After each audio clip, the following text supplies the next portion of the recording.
Human development is about enlarging people's choices and enabling them to live long, healthy and creative lives. It is about much more than the rise and fall of national incomes. Human development is about fighting poverty, but it is also about living with dignity. The goal is human freedom.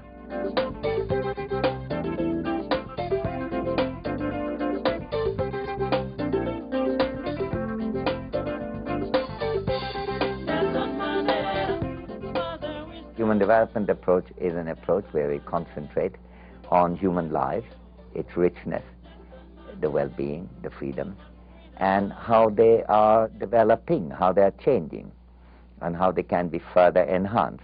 I think we should get to tell the story of development in terms of how people are faring, not just how production is doing.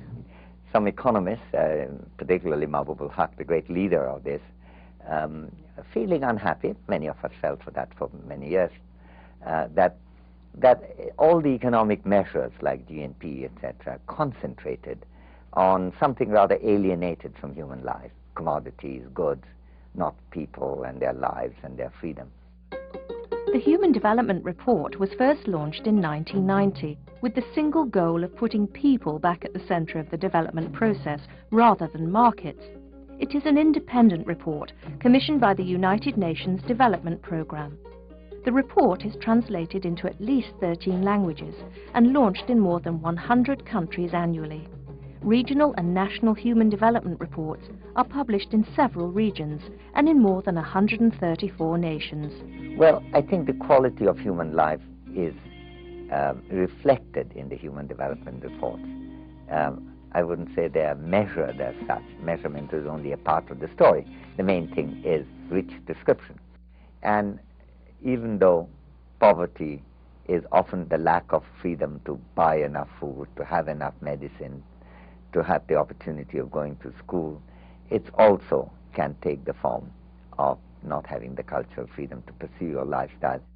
I think one of the central points that Human Development Report makes is that it's not the level of income that matters, it is the use that is made of that income. Same income can be used for essential medicines, can also be used for narcotics. It can be used for military equipment and tanks. It can also be used for road construction. The Human Development Index is one part of each year's report. It ranks most countries in the world in terms of 3 basic human needs: health, education, and income. What Human Development Index does is to try to get a summary picture based on a few aspects of human life, because in one number you cannot capture a gross reality beyond only a few variables. So it picks up 3 factors. One is longevity, life expectancy. Another is education and literacy. And third is poverty and the level of income. And these 3 put together in a weighted form, in an index, produces a number which still leaves out many things. So it couldn't be an index of all of human development. The Human Development Index really helped to generate political competition. And just as competition is very good in markets to make them efficient, political competition is also very good. Well, the Human Development Index is a very crude measure, but it's a better crude measure than the gross national product or gross domestic product. That's the best one can say about it. Each year, the report has a theme, looking at a different human development issue. The themes are linked to contemporary world challenges. The choices of the theme for the Human Development Reports tend to be reactive, in the sense that there is a whole human development set of discussions across the world. But it's not just collective choice within the organization. It's reactive to, I would say, clamor for across the world. There are a whole range of issues that Human Development Reports have brought onto the agenda. Thinking about political freedom as a critical dimension of development, thinking about social justice. I think the Human Development Report brings to bear considerations which are rooted in ethical traditions and in traditions of social justice. The world that we live in and the inequalities in that world and the state in which billions of the world people live is morally unacceptable. In the Human Development Report, we've consistently highlighted inequality as a major development challenge. And I think the evidence now is very clear that inequality is a barrier to economic growth, that inequality is a source of conflict, that inequality is a source of social dislocation, and that most people are deeply concerned about inequality. Human development initiatives must seek to address inequalities and exclusion, which are often at the root of violence. They must promote cultural liberty and give people the tools and opportunities they need to lead the lives they value.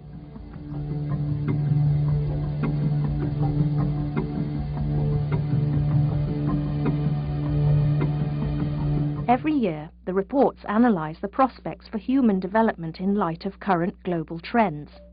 They are a comment on matters of concern to poor and rich.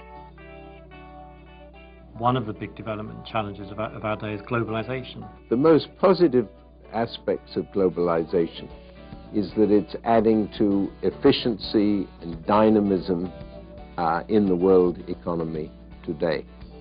The negative aspect is that it is cutting some people out as rapidly as it is cutting some people in.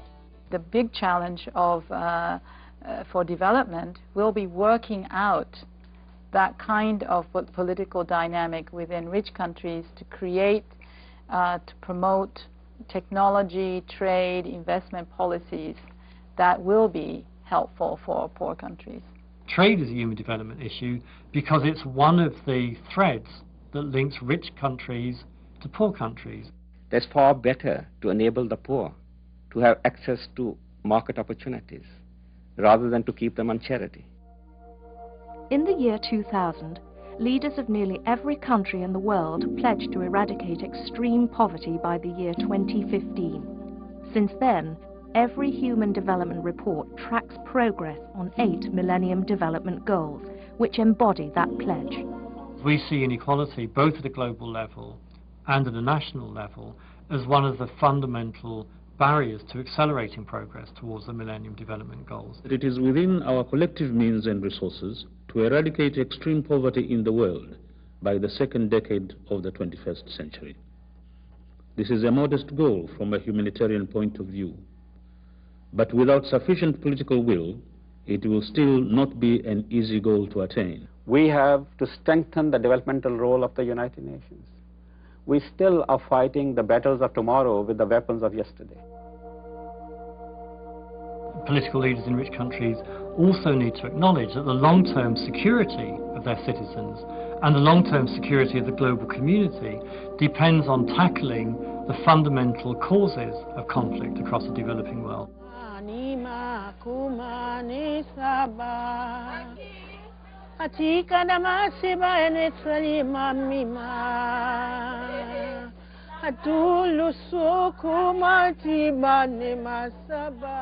Human problems are not only in the poor countries, they are also in the rich countries. We may for once find a common yardstick, something that unites us rather than divides us. There is no alternative still right now other than the Human Development Report. So it has a role, it has a place, it has a function, which I think will continue for many years. And when that becomes unnecessary, we will be in a happier world, I think.